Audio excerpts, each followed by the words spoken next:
Hi friends, welcome to our channel. Let's know it. இன்னைக்கு பாத்தீங்கன்னா ஒரு புட்டிங் ரெசிபியோட தான் வந்திருக்கேன். பிரெட் யூஸ் பண்ணி ஒரு புட்டிங் பண்ண போறோம்.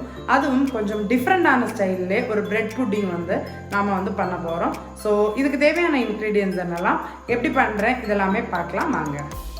இப்போ இதுக்கு தேவையான இன்க்ரீடியன்ஸ் என்னெல்லாம்னு பார்த்துடலாம். 1/2 லிட்டர் அளவுக்கு பால் எடுத்து வச்சிருக்கேன். அதாவது 500 ml அளவுக்கு பால், 4 முட்டை, 4 ஸ்லைஸ் பிரெட்டு, அப்புறமா 1 கப் அளவுக்கு சுகர், ஒரு 4லேருந்து 5 ஏலக்காய், 1 டீஸ்பூன் அளவுக்கு வெனிலா எசன்ஸ். இதுதான் இதுக்கு தேவையான இன்க்ரீடியன்ஸ். இதில் பார்த்தீங்கன்னா ஒரு கேரமல் சாஸும் நாம் பண்ணிட போகிறோம். அது நம்ம டைரெக்டாக குக் பண்ணக்கூடிய பேன்லேயே கூட பண்ணிக்கலாம். இதில் பார்த்தீங்கன்னா நீங்கள் 2 முட்டை யூஸ் பண்ணி பண்ண போகிறீங்கன்னா இதில் எல்லாமே பாதி இன்க்ரீடியன்ஸ், அதாவது 1/2 கப் சுகர், 2 பிரெட் ஸ்லைஸ், அப்புறமா 1/4 லிட்டர் அளவுக்கு பால், அதாவது 250 ml அளவுக்கு பால். அந்த மாதிரி நீங்கள் அமௌண்ட்டாக ஆஃப் த குவான்டிட்டி பண்ணிக்கலாம். ஸோ இதுக்கு அடுத்தது என்ன ஸ்டெப்புங்கிறத பார்க்கலாம். ஒரு மிக்ஸி ஜார் எடுத்துகிட்டு ஃபஸ்ட்டு இந்த ப்ரெட்டை சேர்த்துட்டு பிரெட் க்ரம்ஸாக பண்ணிக்க போகிறேன். முடிஞ்ச அளவுக்கு இந்த மாதிரி ஒயிட் பிரெட் பண்ணுங்கள். And readymade bread crumbs use பண்ணலான்னு கேட்டிங்கன்னா வேண்டாம், அந்த அளவுக்கு நல்லா இருக்காது. இந்த மாதிரி வரக்கூடிய பிரெட் ஸ்லைசஸை மிக்சியில் சேர்த்துட்டு ஒரு க்ரம்பிள்ஸ் மாதிரி பண்ணி எடுத்துக்கலாம். இப்போ பார்த்தீங்கன்னா நான் இந்த மாதிரி ஒரு அலுமினியம் பேக்கிங் ட்ரேயில் தான் இந்த புட்டிங் பண்ண போகிறேன். அதனால் அதிலே டைரெக்டாக நான் கேரமல் சாஸ் பண்ணிட போகிறேன். இதில் பார்த்தீங்கன்னா ஒரு 2 ஸ்பூன் அளவுக்கு நெய் சேர்த்துக்கலாம். 2 டேபிள் ஸ்பூன் அளவுக்கு நெய் நான் இதில் சேர்த்துருக்கேன். அண்ட் இது கூடவே சுகர் ஒரு 1/4 கப் அளவுக்கு சுகர் நம்ம எடுத்து வச்சுருக்கோம் இல்லையா, சுகர் அதுலேருந்து ஒரு 1/4 கப் போடுற அளவுக்கு சுகரை இதில் டைரெக்டாக சேர்த்துக்கலாம். இப்போது இதை கேரமலைஸ் பண்ணி எடுத்துகிட்டு வந்துடலாம். இப்போ பார்த்தீங்கன்னா நான் டைரெக்டாகவே இதை ஃப்ளேமில் வச்சுட்டு பண்ண போகிறேன். ஒரு லோ ஃப்ளேமில் வச்சுட்டு இதை மெல்ட் பண்ணிக்கலாம். நல்லா ஒரு கேரமல் சாஸ் ஆகிட்டு வரணும்.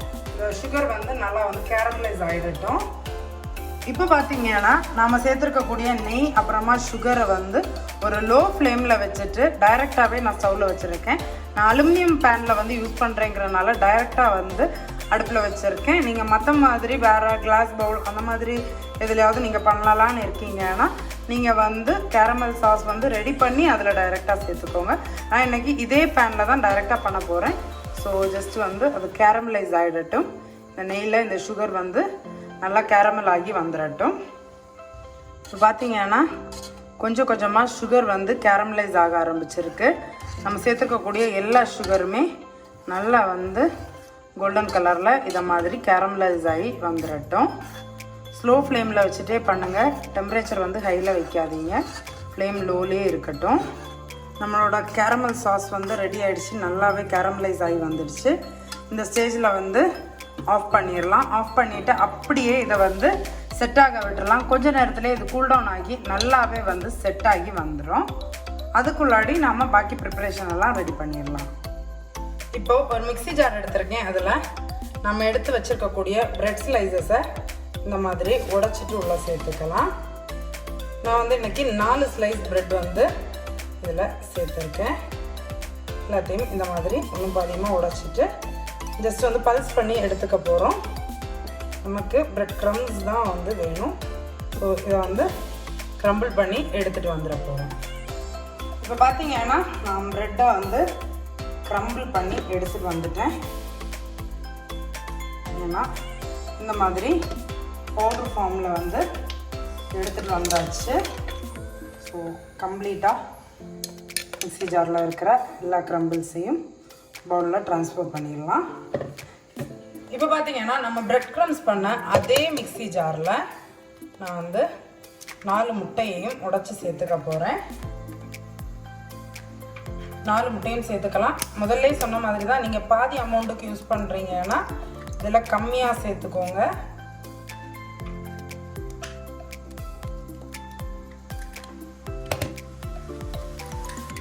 இதில் நான் இப்போ பார்த்தீங்கன்னா 4 முட்டை சேர்த்துருக்கேன்.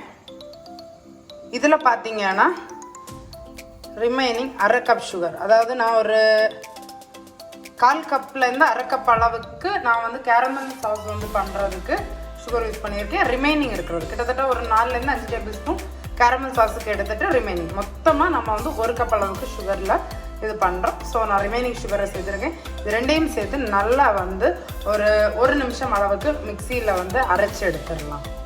இது கூடவே பார்த்தீங்கன்னா நான் எடுத்து வச்சுருக்கக்கூடிய வெனிலா எசன்ஸ், அப்புறமா ஏலக்காய் இதையும் வந்து சேர்த்துட்டேன்.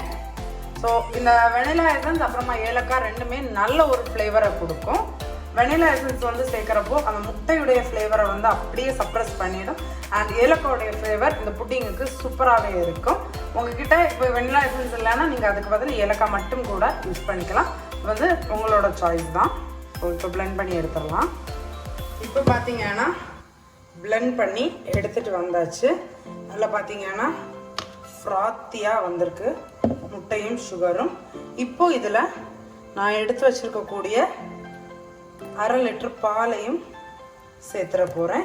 ஜஸ்ட்டு பால் சேர்த்தப்புறமா ஒரு வாட்டி ஜஸ்ட்டு வந்து மிக்ஸ் பண்ணிக்க போகிறோம். அந்த பால் எக் எல்லாம் ஒன்று சேர்றதுக்காக அப்படியே மிக்ஸி ஜார்லேயே நான் ஒரு வாட்டி பிளெண்ட் பண்ணி எடுத்துகிட்டு வந்துட போகிறேன்.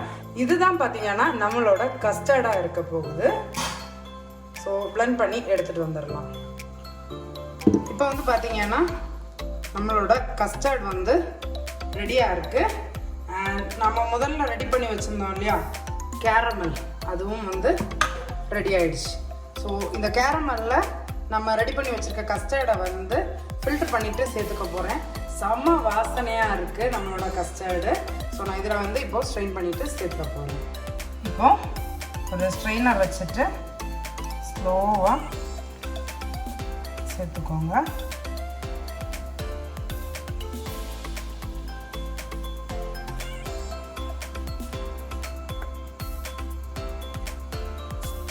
பார்த்தீங்கன்னா அந்த ஏலக்காவுடைய ரெசிடியூஸ் எல்லாமே தனியாக வந்துருச்சு. இதனால தான் ஸ்ட்ரெயின் பண்ணிட்டு வந்து சேர்த்துக்க சொன்னது.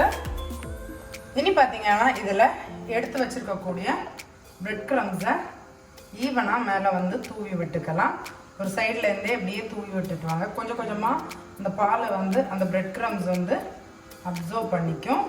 ரொம்பவே ஹெவியாகவும் வைக்க வேண்டாம், அதே டைமில் ரொம்பவே கம்மியாகவும் வேண்டாம். ஃபுல்லுமே வந்து ஒரு லேயராக ஃபில் ஆகிற மாதிரி ஸ்ப்ரெட் பண்ணிவிட்டு வாங்க, கரெக்டாக இருக்கும்.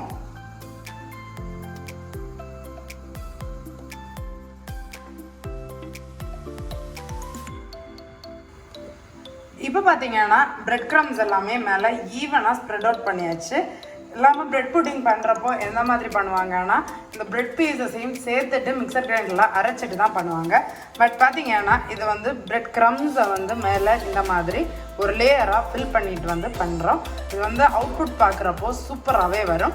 ஸோ ஒரு பாத்திரத்தில் ஆல்ரெடி தண்ணி வந்து நல்லா கொதிக்க வச்சுட்டேன். அந்த தண்ணியில் இதை வச்சுட்டு ஸ்டீம் பண்ணிக்க போகிறேன். ஒரு 25லேருந்து 30 நிமிஷம் அளவுக்கு ஸ்டீம் பண்ணிக்கோங்க.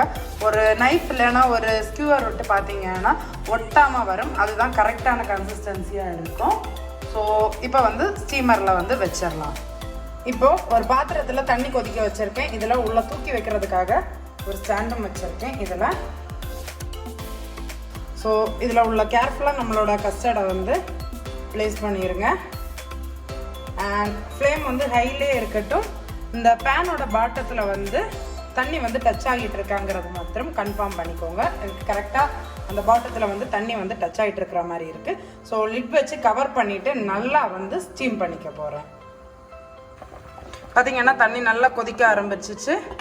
லிட் வச்சு கவர் பண்ணிடலாம். கவர் பண்ணிவிட்டு அப்படியே ஒரு 1/2 மணி நேரம் விட்டுற போகிறேன். ஒரு 1/2 hour அப்புறமா நான் ஓப்பன் பண்ணிட்டு செக் பண்ணுறப்போ உங்களுக்கு காமிக்கிறேன். பார்த்திங்கன்னா ஒரு 25 நிமிஷம் போல் ஆயிருக்கு. இந்த ஸ்டேஜில் ஓப்பன் பண்ணி செக் பண்ணுறேன்.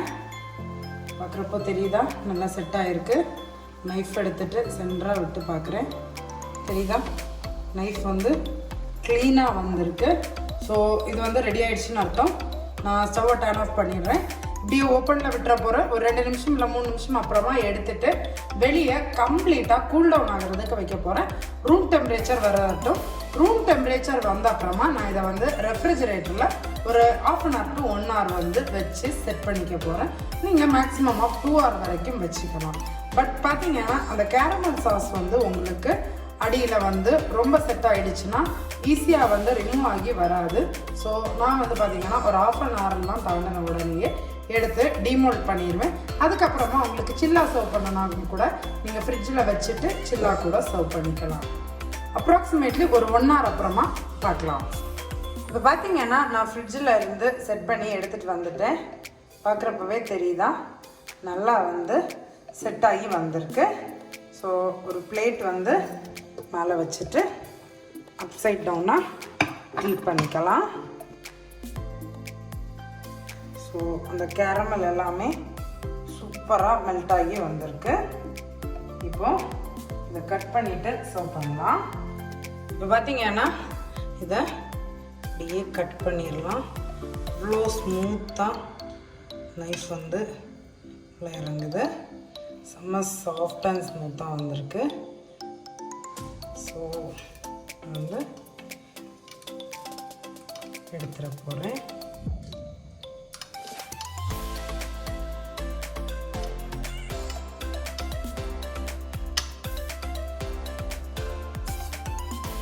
ஸோ எடுத்துட்டு பிளேட்டில் சர்வ் பண்ணிட போகிறேன்.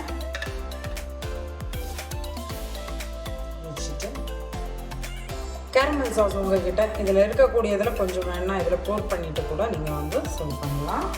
அவ்வளவுதான். பார்த்தீங்கன்னா நம்மளோட சூப்பரான கேரமல் பிரெட் புட்டிங் வந்து ரெடி ஆகிடுச்சு. இந்த சைடில் பாருங்கள், மேலே ஒரு கேரமல் லேயர், இடையில கஸ்டர்ட் லேயர் அண்ட் கீழே வந்து பிரெட் லேயர்னு 3 லேயரும் தனித்தனியாக சூப்பராகவே வந்திருக்கு. ஸோ நீங்களும் மறக்காமல் இந்த கேரமல் பிரெட் புட்டிங்கை உங்கள் வீட்டில் ட்ரை பண்ணி பாருங்கள். ட்ரை பண்ணி பார்த்துட்டு உங்களோட ஃபீட்பேக்கை எனக்கு கமெண்ட்ஸில் சொல்கிறதுக்கு மறந்துடாதீங்க. அது மட்டும் இல்லை, நம்மளோட சேனலுக்கு நீங்கள் இது வரைக்கும் சப்ஸ்கிரைப் பண்ணலைன்னா மறக்காமல் ரெகுலர் அப்டேட்ஸ்க்காக சப்ஸ்கிரைப் பண்ணிக்கோங்க. ஆல்டர்னேட் டேட்ஸில் நம்மளோட சேனலில் வீடியோஸ் வந்து போஸ்ட் பண்ணிகிட்ருக்கோம். நம்மளை நீங்கள் இது வரைக்கும் இன்ஸ்டாகிராமில் ஃபாலோ பண்ணலைன்னா இன்ஸ்டாகிராம்லேயும் ரெகுலர் அப்டேட்ஸ்க்காக ஃபாலோ பண்ணிக்கோங்க. இன்ஸ்டாகிராம்லேயும் நம்ம ஆக்டிவில் இருக்கோம். சீக்கிரமாகவே இன்னொரு இன்ட்ரெஸ்டிங்கான another ரெசிபியோட உங்களை மீட் பண்ணுறேன். This is Shenica signing off. Stay tuned. Bye friends.